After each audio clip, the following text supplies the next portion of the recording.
All right, the United States finds itself in a place where we're attempting to support Ukraine and perform this proxy war against Vladimir Putin and Russia.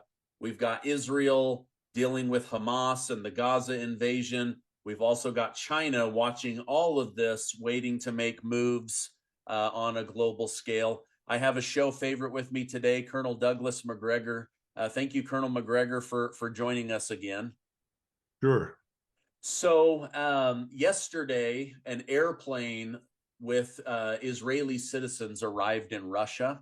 The tarmac was infiltrated and swarmed with what I can only describe as Arab immigrants within Russia, chanting Allah Akbar as they admitted that they were there to hunt down and kill Jews. Russia's airport police and regular police had to make arrests and get the group under control. What are your thoughts on stories like this? Is this a Hamas group within Russia or just an anti-Israel group? And are you worried about how many Arabs have been driven out of the Middle East into Europe that could wake up and suddenly make attacks on the very towns that they are now residing in? Well, let's start with the first part of this. The story that you just recited is false. Okay. The Russians told me, and I contacted my Russian sources, that that plane did not have any Israelis on it. In fact, the only person that got off that anybody looked at strangely was an Uzbek. And what you had was not an Arab group by any means at all. These are simply Turkic people who live in Dagestan. Okay. Americans know nothing about the region as usual. And you have various different types, Dagestanis, Chechens. There are a whole range of tribes that have become nations over the years. They are Turks or Turkic, depending upon which definition you want to use. Everybody effectively between the border with Mongolia's border with Kazakhstan all the way to Turkey speaks effectively the same language. And we call those people Tatars, Turkic, any number of different things. The one exception, of course, are the Tajiks. They speak a version of Persian. In other words, indistinguishable from modern Farsi. But everybody else speaks Turkic. That means that the people living in the Caucasus and Central Asia can all read and listen to Mr. Erdogan. That's very important because Mr. Erdogan sees himself as the de facto leader of Sunni Islam and also prides himself on being the leading voice for Turkic or Turkish people and culture in the world. This is one of the reasons that the Russians have managed the 40 million or so Muslim Turks and Tartars in their country very carefully. Russia normally has no difficulty whatsoever with this. But I suspect that they've been listening to Mr. Erdogan, and they went there enraged at what is happening in Gaza, and they're not unique. And I would not confuse the rage at what the Israelis are doing in Gaza with anti-Semitism. It's in the interest of Israelis to brand everything as anti-Semitism, but there are many places in the world where Jews are completely safe, and I would include most of Central Asia in that category. No one objects to Jews, but there are lots of objections to things the Israelis do. So that's another distinction that we don't bother to make in the press. And if you turn on the mainstream, nobody keeps you informed about anything. Yeah. Okay. So you think that was a false, like, feeder story through Western media? I doubt it. I think it's just that these people have been following things through Russian media as well as Turkish media. As I said, if you listen to Mr. Erdogan's speeches, they're very, very inflammatory. They're very nationalistic, but nationalistic in a way that we would regard as internationalist, because he's speaking not just to 90 million, 80, 90 million Turks in Anatolia. He's speaking to another 100 million plus in Central Asia. And we need to understand that. Mr. Putin does, and that's why he manages his relations with Mr. Erdogan very carefully.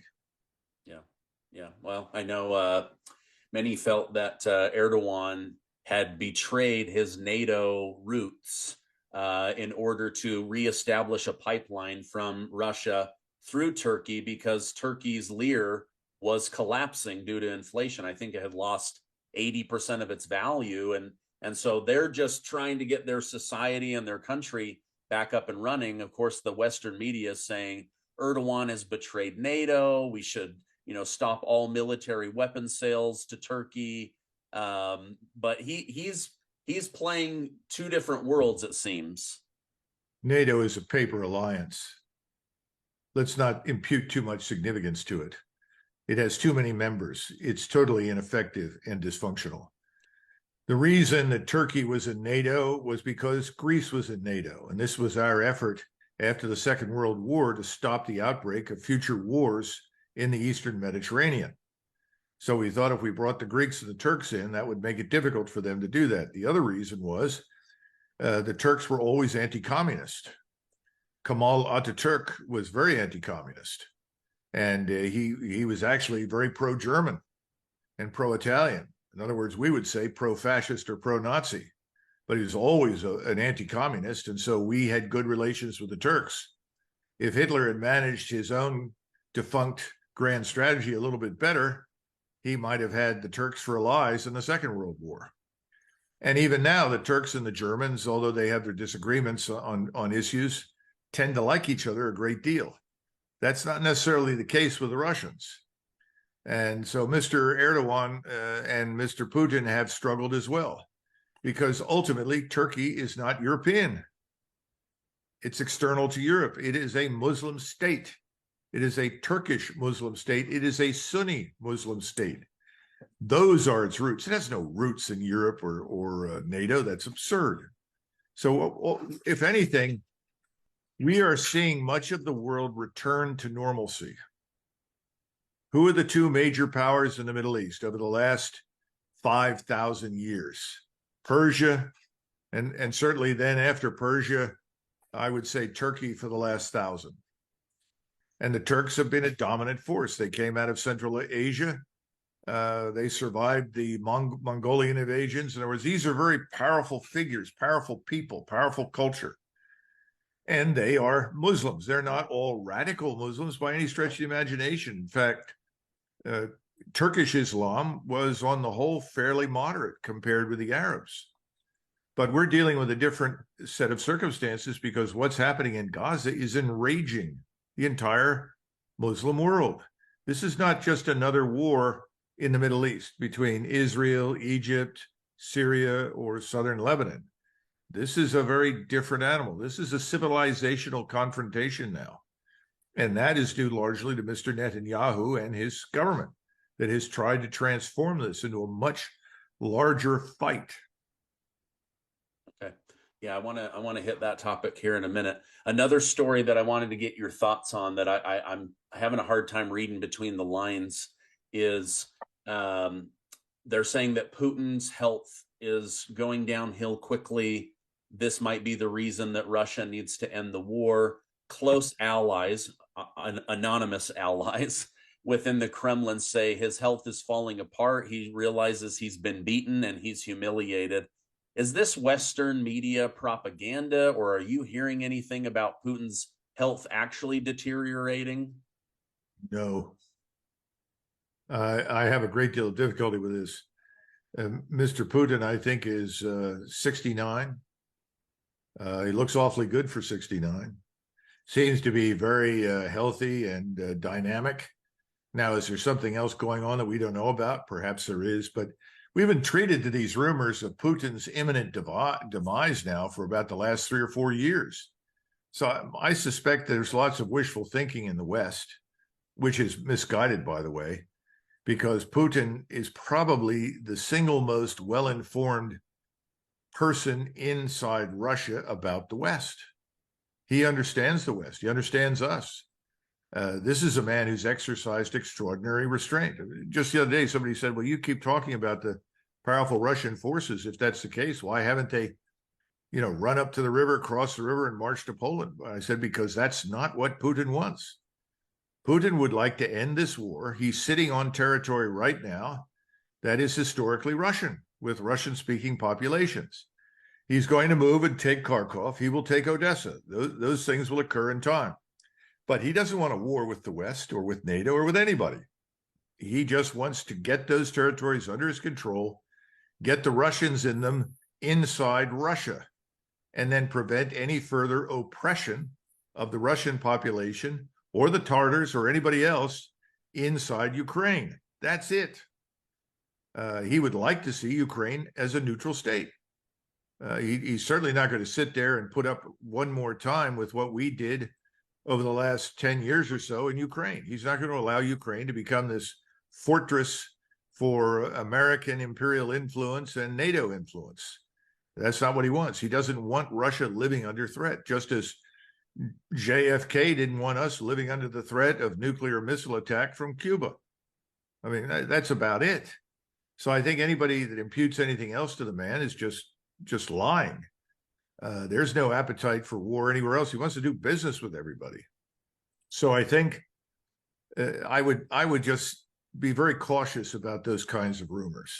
Okay. You know, and once you reach a certain age, once you hit 70, I would argue that after 70, every day's a gift. Yeah. I mean, you never know what's going to happen. But for a man who's been dying now for several years, he looks pretty good. Yeah, we've had to deal with Mad Vlad. He's going crazy. We've heard Parkinson's. We've heard cancer. We've heard shaky hands, and he seems to just continue to move forward. But that was in the media today, and I try to not completely dismiss everything, but I try to take it with a grain of salt, and that's why I like to have guests like you come on. Alexander Lukashenko from Belarus is calling for this war to come to an end. He said this is going to be a long, drawn-out stalemate that will only result in more people dying. Do you think that there's any truth to what he's encouraging? Or, of course, the media is saying Lukashenko has finally flipped on Putin, but you and I both know that's not true. No, Lukashenko is expressing a view that's widely held, I think, everywhere in Eastern Europe, but especially Russia and Belarus. First of all, he's only got 8 million people in his country. Belarus is remarkably small. But Lukashenko knows that the Ukrainians are dying by the bushel. We think that 50% of Ukraine's population has fled the country, is under Russian control now, or dead. People tell me that 500,000 Ukrainians have died. Now, during World War I, and we fought for 110 days during World War I, we sustained 318,000 casualties, and 110,000 Americans were killed. Literally, 1,000 died for every day that we fought in France. That's stunning, isn't it? Well, run the numbers. How long has Ukraine been at war with Russia? Started in February. We're still short of the 2-year mark. So if we say, what is it, 21 months or 20 months of warfare, 500,000 Ukrainians are dead. We're talking Ukrainian soldiers. So I'm not talking about civilians. And perhaps that many or more wounded, horribly wounded. We're talking about an army that is falling apart, where if you want to be evacuated by an ambulance to a reputable hospital, you have to bribe the ambulance driver and the people on the ambulance to take you there from the battlefield.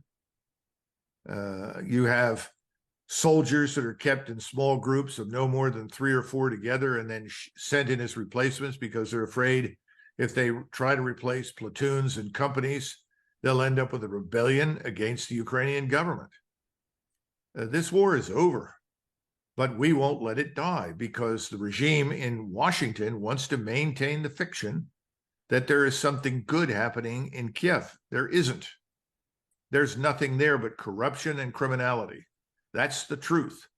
The Ukrainians are dying for nothing, pointlessly, in a war that should never have been fought. That's the truth. We don't want to accept that in Washington. We have this notion, we have all sorts of false notions, that Russia is something very different from what it is, and Ukraine is something very different from what it is. Only a few people in Europe are willing to stand up and tell us the truth. But I think that too is changing. If you look at recent elections in Slovakia, I think there's a turn also in Poland that's begun, that's going to become more and more powerful. I think you're going to see in Germany a hard swing to the right, along with most of Scandinavia.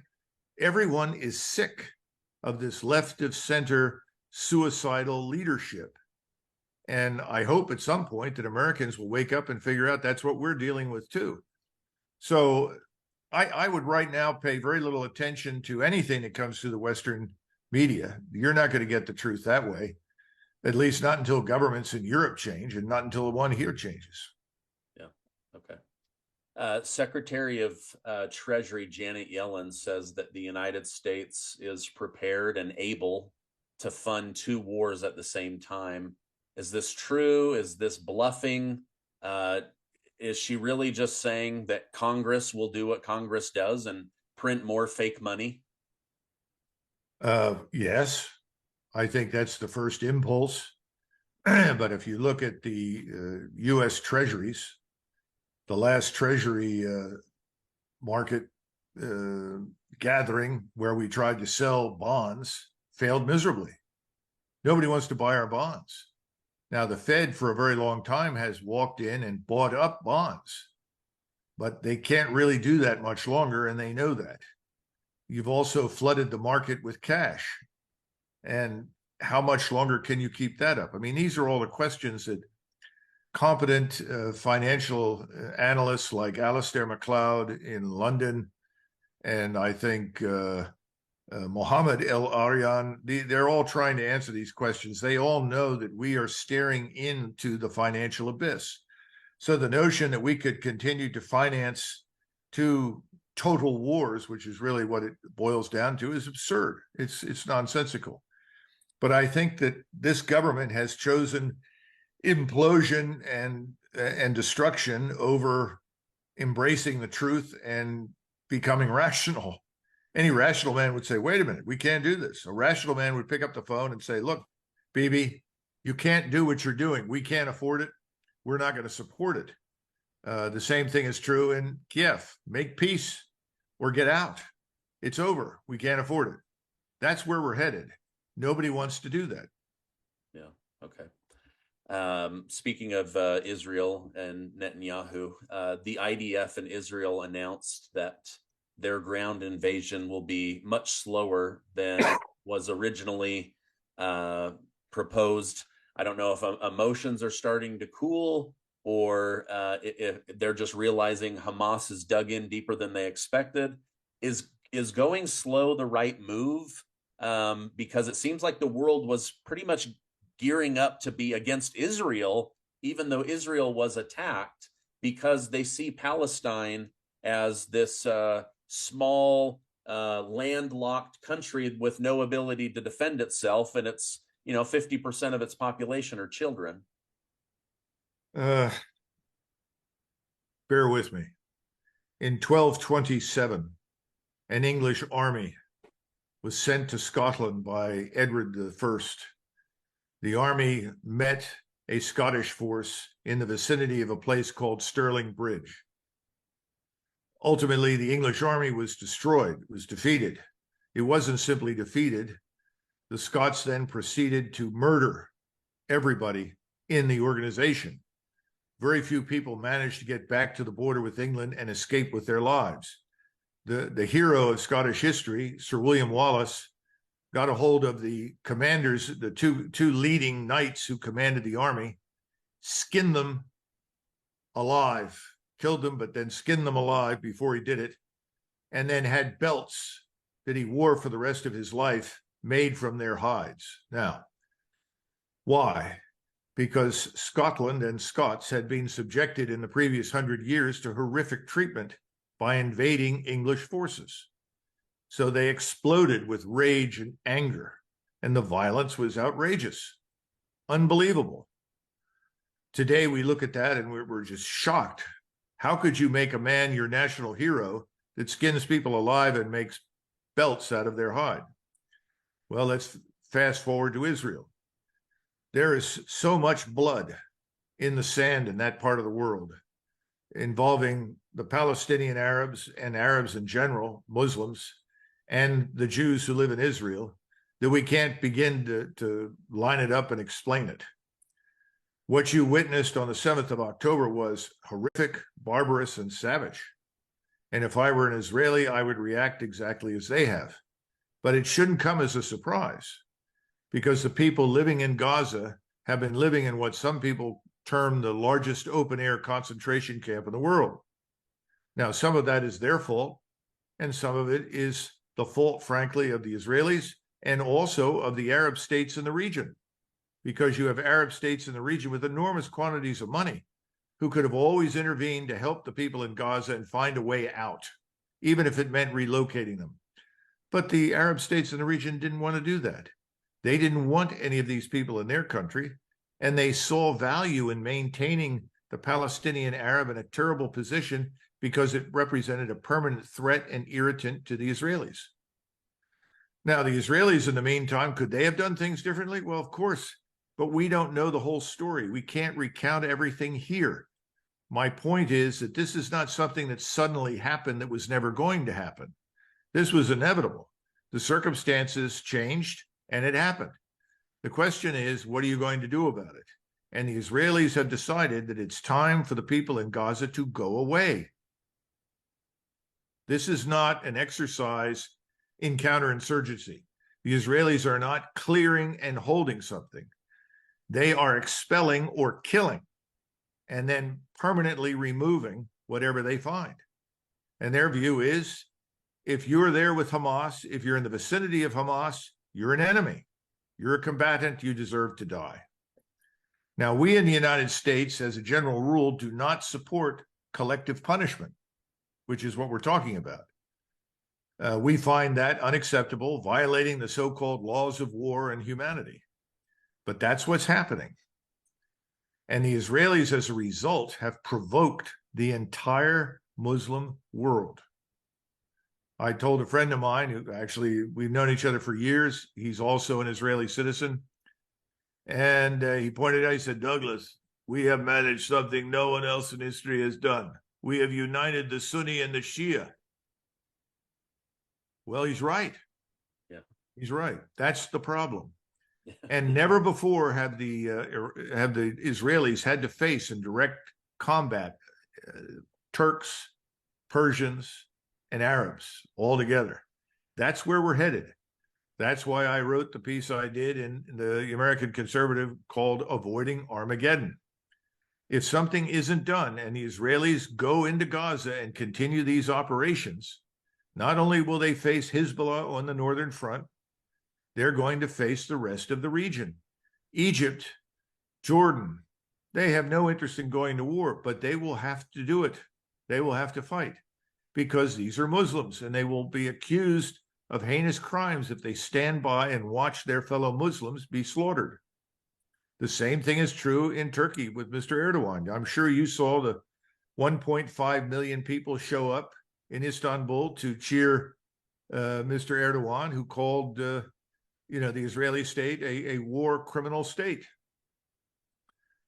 People are genuinely enraged. This includes people that don't necessarily like Erdogan, just as many Israelis are now supporting Netanyahu who don't really like Netanyahu because they see no alternative to this. Now, here's the wild card. The wild card is us. And the Israelis have worked tirelessly to cultivate control of our government.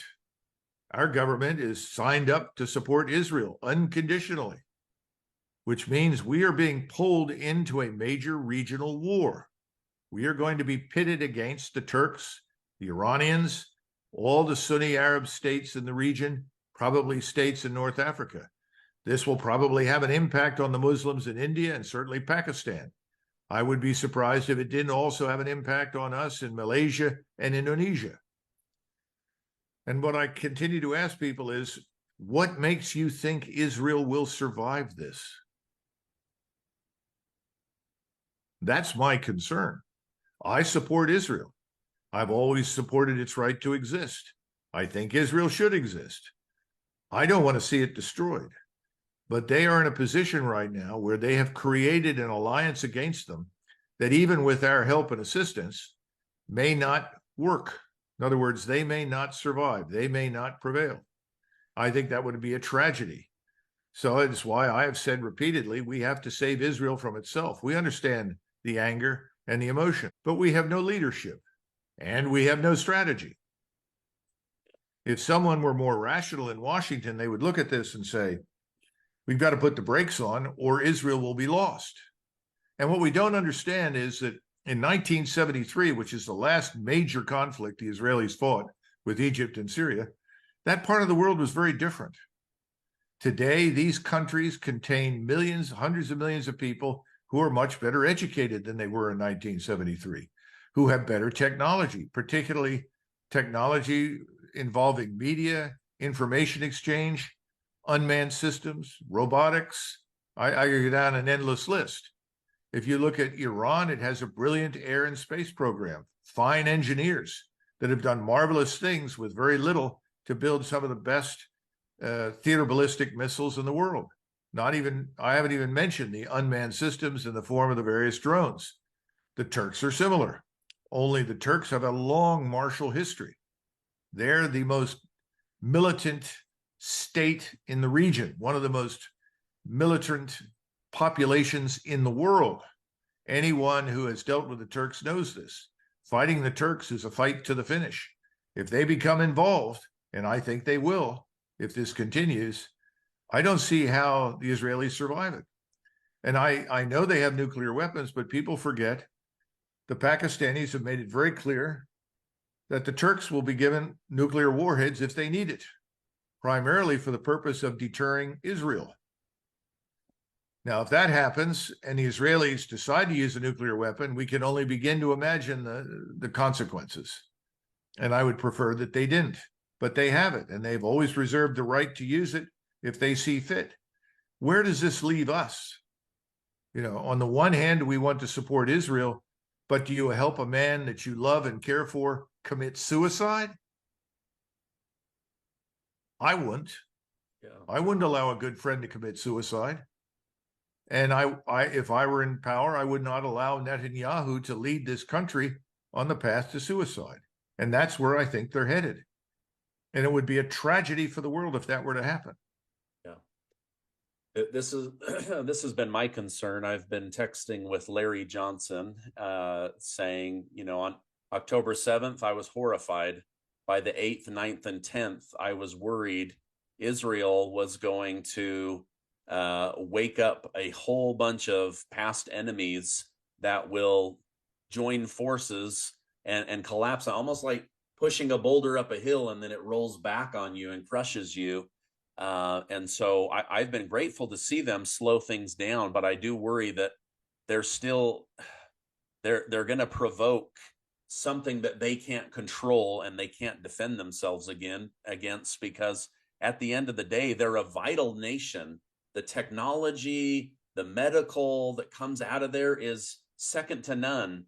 But they also have a lot of enemies.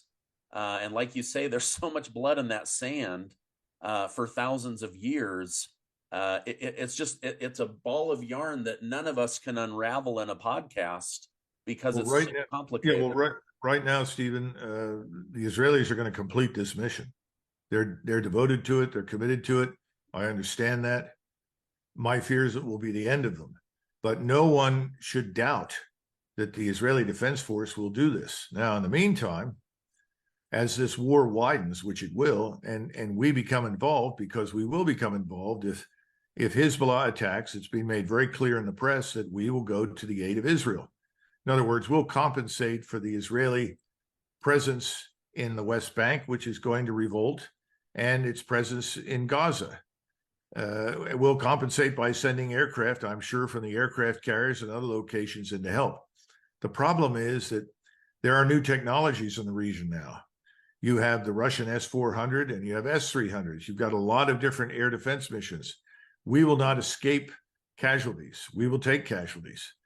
You also have navies at sea that are a problem. We're looking at the 100+ ships that put on a performance for Erdogan on the 100th anniversary of the founding of the Turkish Republic just the other day.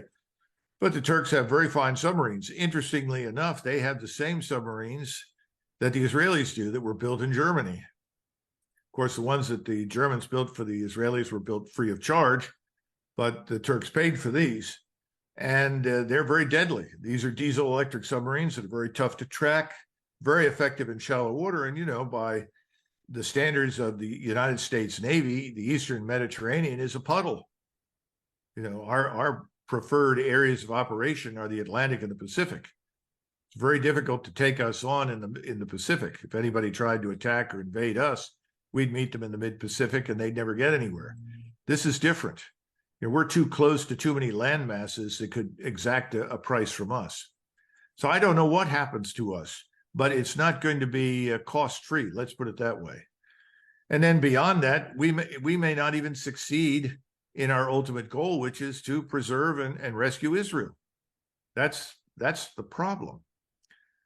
And the secondary and tertiary effects, the downstream effects, whatever you want to call them, you close the Straits of Hormuz, you close the Suez Canal, you shut off all the oil, all the energy that comes out of that region. Now we say, well, we have energy. Well, that's true, but we have systematically undermined our own energy sector since Biden came to office. It's going to take us years to recover. You can't get people to provide the enormous investment that's required for drilling unless they see evidence that there's a long-term strategic payoff. In other words, that they'll survive. What they can't go through is making all of those investments, lose all that money when someone steps up and says, sorry, new Green Deal again, you're out. You know.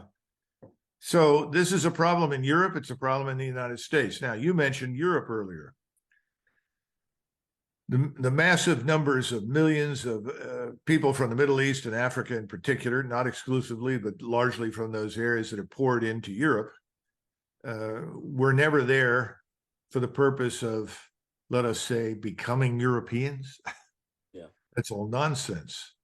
In fact, Mr. Erdogan was very clear to the Turks living in Vienna that they had done more to advance the cause of Islam by coming and settling in Austria and Germany than they ever did with the Ottoman armies that once besieged Vienna the last time in 1683.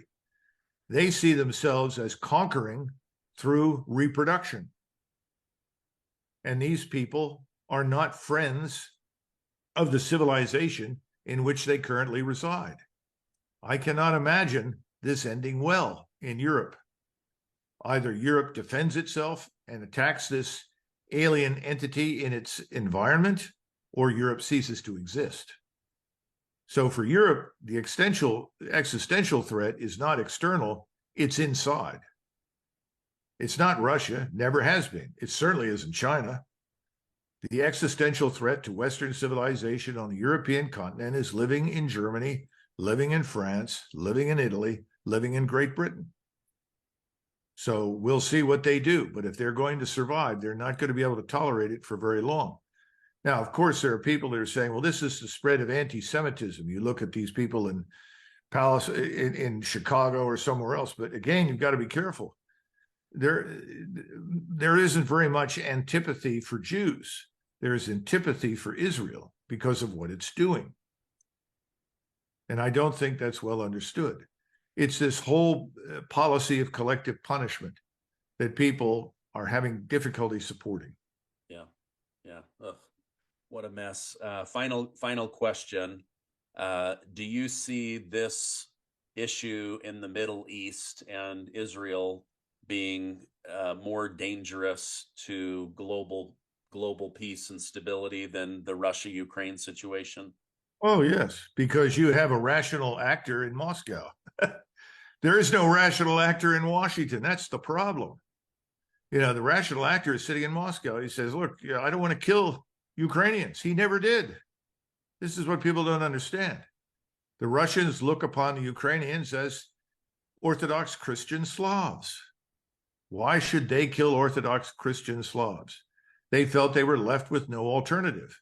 Ukrainians, as a people, don't understand the extent to which they've been manipulated into this war.